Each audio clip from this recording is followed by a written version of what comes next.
decades of progress in civil rights,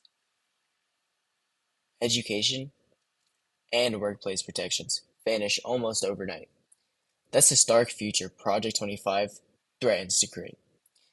What would that mean for you, your community, and the values that we hold as a society? Hi, my name is Naim Akhtar, and this is my Ethnic Studies final project. Today, I'm going to be diving into Project 2025, a radical policy blueprint to analyze its far-reaching consequences in the context of ethnic studies. Today, we'll explore what Project 2025 aims to achieve, connect its implications to systemic racism and historical struggles for equality, as well as discuss actionable solutions for combating its harmful agenda. Along the way, I'll be quoting key sources and referencing modules from our class to ground this discussion in historical and social justice perspectives. Now, in recent politics, I'm sure you've heard the term Project 25 thrown around numerous amounts of times. You're probably thinking it's some 800-page far-right conservative agenda. And to be honest, you're not that far off. Let me break it down for you. Developed by the Heritage Foundation, Project 2025 is a detailed conservative policy agenda aimed at reshaping American institutions to fit a specific ideological framework. It isn't just a vague wish list. It's a 920-page blueprint for dismantling protections and rights we take for granted. According to the Center for American Progress, some key goals for Project 2025 are exempting entities such as religious colleges and healthcare providers from anti-discrimination laws and seek to regulate gender and family policies based on a conservative religious perspective. In practical terms, this creates legal loopholes for discrimination under the guise of religious freedom. According to the National Association of Social Workers, the blueprint also includes measures to dismantle the federal civil service system, reduce social welfare programs, and eliminate the Department of Education, which we'll delve deeper into later. According to the Center for American Progress, Project 2025 seeks to handcuff the EOC, or the Equal Employment Opportunity Commission, barring it from issuing guidance, collecting racial data, or enforcing workplace discrimination protections. This directly undermines the progress made in addressing workplace inequities, disproportionately harming marginalized communities. To fully understand why this agenda is so dangerous, we need to view it through the lens of systemic racism and historical patterns of exclusion. Systemic racism is a recurring theme in ethnic studies. As highlighted in Module 2, named Creating the Other Race and Power, this refers to how racial disparities are embedded in our systems. Project 2025 doesn't just exploit these inequities, it seeks to expand them. According to the Leadership Conference, by proposing that the DOJ, or the Department of Justice, enforce civil rights laws only in courts and eliminating tools like consent decrees, Project 2025 strips away mechanisms that address systemic discrimination, turning the clock on policies that we've tried so hard in recent years to enforce. We've seen these tactics before.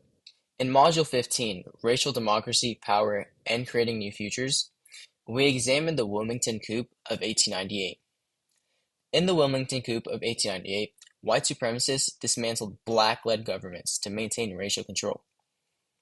According to the Leadership Conference, Project 2025 similarly undermines racial democracy, restricting civil rights enforcement to perpetuate existing inequities.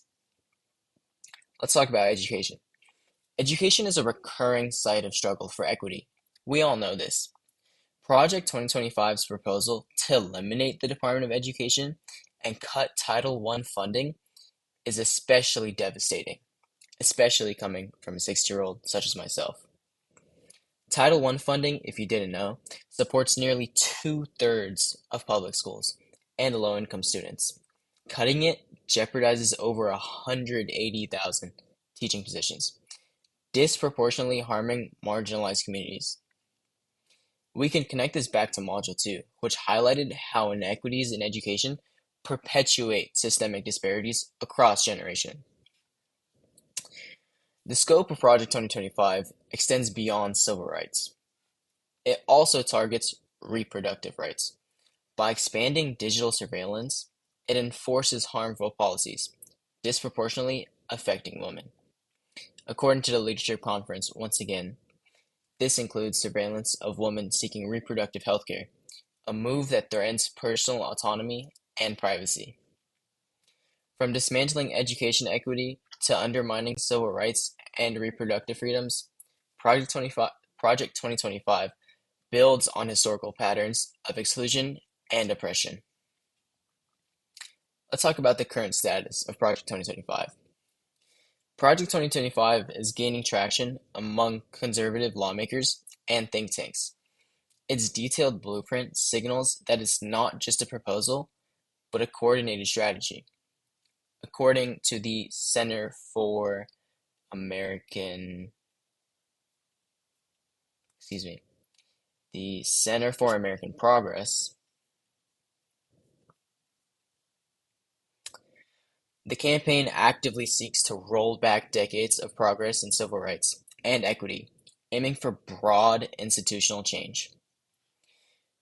Once again, weakening the EEOC by preventing it from collecting race/ethnical data leaves marginalized workers even more vulnerable, which is what Project 2025 seeks to do.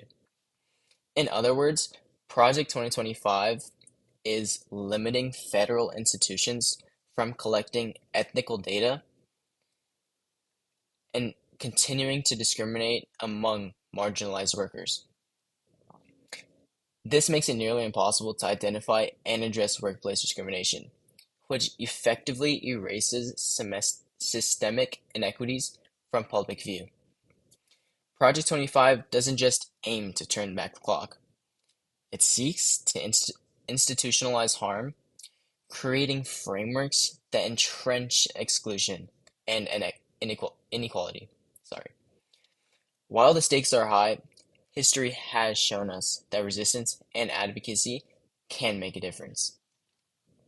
In Module 8, named Black Power: Different Approaches of the Civil Rights Movement, we learned the power of collective action.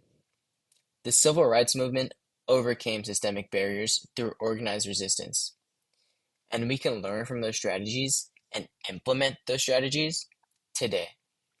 Some actionable steps that you can take are staying educated. Stay informed by reading analysis from organizations like the Center for American Progress and the Leadership Conference. Support advocacy. Groups like the NAACP and the ACLU are actively fighting these policies. Get involved by volunteering or donating. Vote with purpose. Your vote matters. Your voice matters. Elections shape policies. Research candidates. Advocate for equity-focused policies and encourage others to vote. Engage locally. Grassroots action is powerful. Write to representatives. Sign petitions. Attend town halls. And speak out against harmful policies. Module 15 taught us that, Module 8 taught us that new futures are possible when people come together to demand justice. Change happens when we resist complacency and act collectively. So let's summarize the key points. Project 2025 threatens to dismantle civil rights protections, undermine education equity, and harm marginalized communities. But we've also seen how resistance, education, and collective action can create lasting change. It's up to all of us to stand up for equity and justice. Together, we can push back against harmful agendas and build a future rooted in fairness and opportunity. Thank you so much. My name is Naim Bakhta, and thank you.